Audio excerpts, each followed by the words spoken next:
Just a quick network update for you guys from T-Mobile. I felt like I should share this one because this is very interesting in terms of poor planning.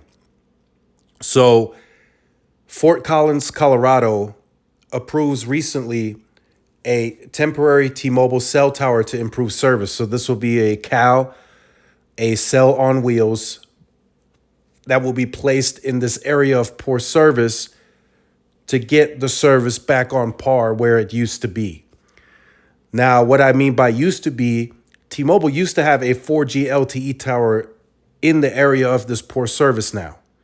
And by poor service, I mean it drops to no service in the area, and the city has been concerned because there's been dropped emergency calls in that area.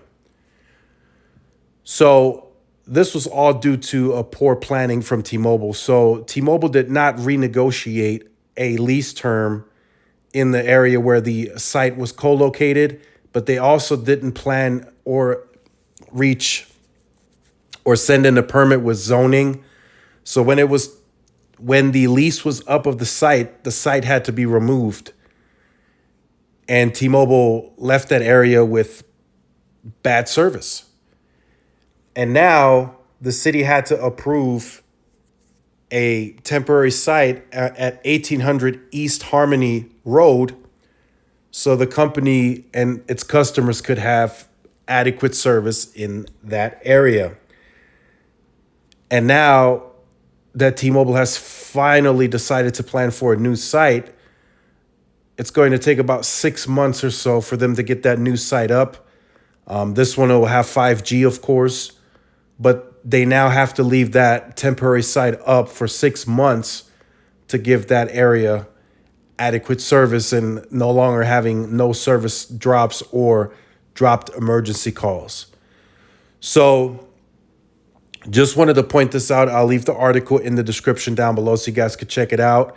Again, if you don't properly plan or plan with enough time in mind, you could potentially have to decommission and take down your cell site because you did not negotiate new leasing, but you also didn't plan for a new site to be constructed.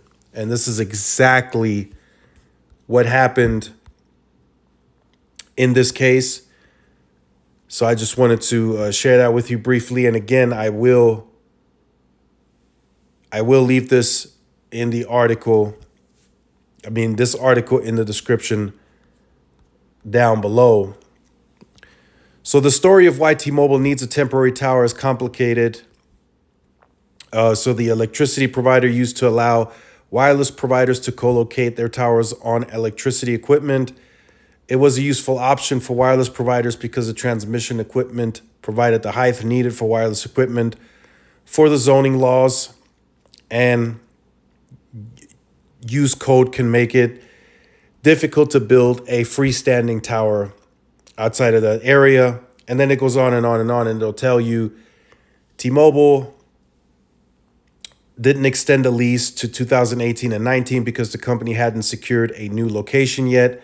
By 19, however, T-Mobile still hadn't found a new location or submitted zoning application with the city.